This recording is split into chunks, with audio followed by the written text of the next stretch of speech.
now today we are going to learn assignment operators. Assignment operators में आपका सबसे पहला आता है assignment operator. Suppose मैंने एक वेरिएबल लिया. If you remember मैंने आपको एक वीडियो में बताया था कि वेरिएबल्स हम कैसे डिफाइन करते हैं. Either it can start with underscore और alphabets. तो मैंने एक वेरिएबल लिया a और मैंने उसको वैल्यू असाइन करी 9. ठीक है, आज मैं आपको शेल पे कराऊंगी क्योंकि शेल पे मैं इसलिए बता रही हूँ कि अब हम कैलकुलेशंस करेंगे तो आपको क्लियर होना चाहिए. तो आप बहुत ध्यान से इस वीडियो को देखिएगा वरना कन्फ्यूज़न क्रिएट हो जाएगा. a इज़ इक्वल टू 9 का मतलब है कि मैंने a की वैल्यू क्या असाइन कर दी है 9. इफ़ यू रिमेंबर मैंने आपको प्रीवियस वीडियो में बताया था कि अगर आप a double is equal to 9 लिखते हो तो उसका मतलब होता है a की वैल्यू 9 के बराबर है. कंप्यूटर्स में थोड़ा सा ही डिफरेंट होता है. और सिंगल इज इक्वल टू का मतलब है असाइनमेंट. ठीक है, अब मैं आपको प्रूफ करूंगी कि इसने a की वैल्यू को 9 कैसे असाइन किया है. मैं प्रिंट करूंगी. जैसे मैंने सपोज प्रिंट कमांड नहीं भी लिखा तो शेल पे बिना प्रिंट कमांड के भी चलेगा. ये देखो a की वैल्यू 9 आ गई.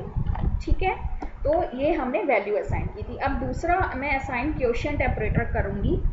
अब a की वैल्यू 9 है, हम प्रीवियस वैल्यूज़ को लेके चलेंगे. a इज इक्वल टू अगर मैंने कहा a/9, a की वैल्यू क्या है 9. अब मैंने इसको डिवाइडेड बाई 9 किया. a is equal to a divided by 9 और a की वैल्यू फर्स्ट ऑलरेडी 9 है. अब मैं a प्रिंट कराऊंगी. ठीक है, शेल पे प्रिंट कमांड लिखने की ज़रूरत नहीं पड़ती. आंसर क्या आएगा 1.0. अब देखो इसका आंसर 1.0 क्यों आ रहा है. मैंने आपको कल फ्लोर डिवीज़न के बारे में बताया था. फ्लोर डिवीज़न का मतलब है जब भी आप डिवीज़न करोगे, फ्लोर डिवीज़न में 2 स्लैश लगते हैं लेकिन उसमें आंसर हमेशा किस में आता है, इंटीजर में. ठीक है, उसमें वैल्यू लॉस होती है. और जब हम सिंगल स्लैश का यूज़ करते हैं तो उसमें हमेशा आंसर आपका जो भी प्रॉपर आंसर है वही आएगा डिवीज़न में. ठीक है, तो 1.0 मतलब हमेशा आंसर किस में आएगा, डेसिमल में. अब हम करेंगे असाइन सम. अब यहाँ ध्यान से देखिए, ऊपर मैंने वैल्यू 9 असाइन की थी तो प्रिंट कराया 9 आया, लेकिन फिर मैंने उसको 9 से डिवाइड करा तो उसका आंसर 1.0 हो रहा है. अब मैं क्या करूँगी, सम करूँगी. तो आपको अच्छी तरह पता है a की वैल्यू 1 है. अब 1.0 तो मैंने a प्लस ऐसे लिखा जाता है. ये असाइनमेंट ऑपरेटर्स जो मैं बता रही हूँ ये इस तरह से लिखे जाते हैं. जैसे a is equal to a divided by 9 है, हम इसको ऐसे भी लिख सकते हैं या हम इसको लिख सकते हैं a is equal to a plus 4 कर दिया. तो इसका आंसर अब क्या आना चाहिए, 5.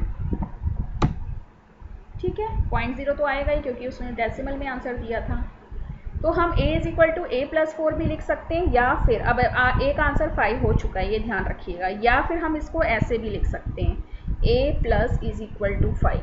ध्यान दीजिएगा, इस तरह से भी लिख सकते हैं.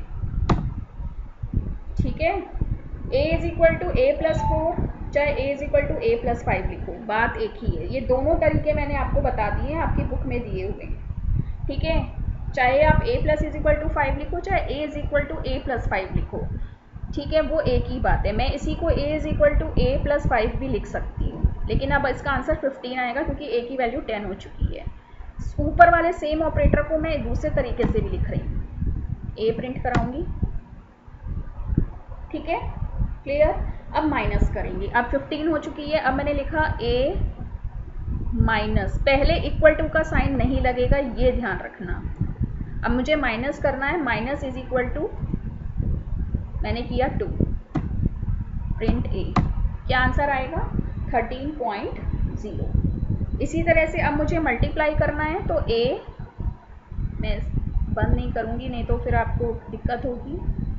a पीछे वाली वैल्यूज चली जाएंगी. a star is equal to 4 किया मैंने. अब आंसर क्या है 13 है a का, तो 13 इंटू 4 हो जाएगा. प्रिंट a, क्या आंसर आया 52.0. ठीक है, तो ये असाइनमेंट ऑपरेटर्स है. अब a is equal to a into 4 भी लिख सकते हैं और a into is equal to 4 भी, लेकिन ध्यान रखना पहले अरिथमेटिक ऑपरेटर आएगा फिर असाइनमेंट. ये नहीं कि a is equal two into लिखोगे, वो रॉन्ग हो जाएगा.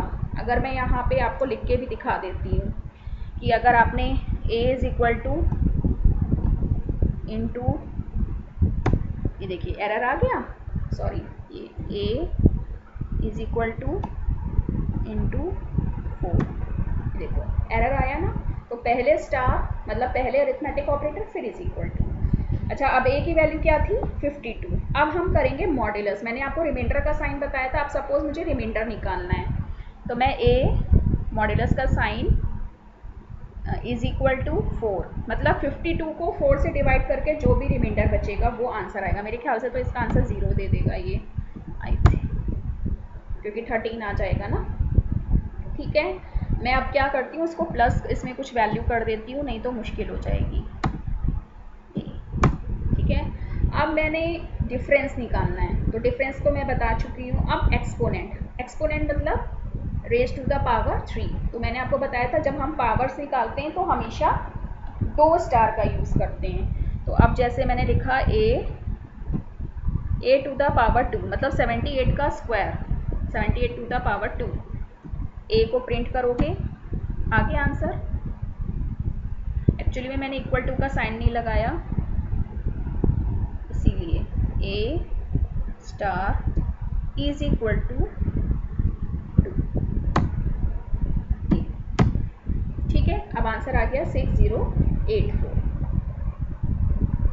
मैंने जब दोबारा ए प्रिंट कराया था तो उसने 78 आंसर इसलिए दिया था क्योंकि मैंने इक्वल टू का साइन नहीं लगाया था, तो उसने सिर्फ एक इसको करके दे दिया। अब हम करेंगे फ्लोर डिवीज़न। ठीक है, अब ए की वैल्यू क्या है देख लो, 6084.0 है। अब हम फ्लोर डिवीज़न करने जा रहे हैं।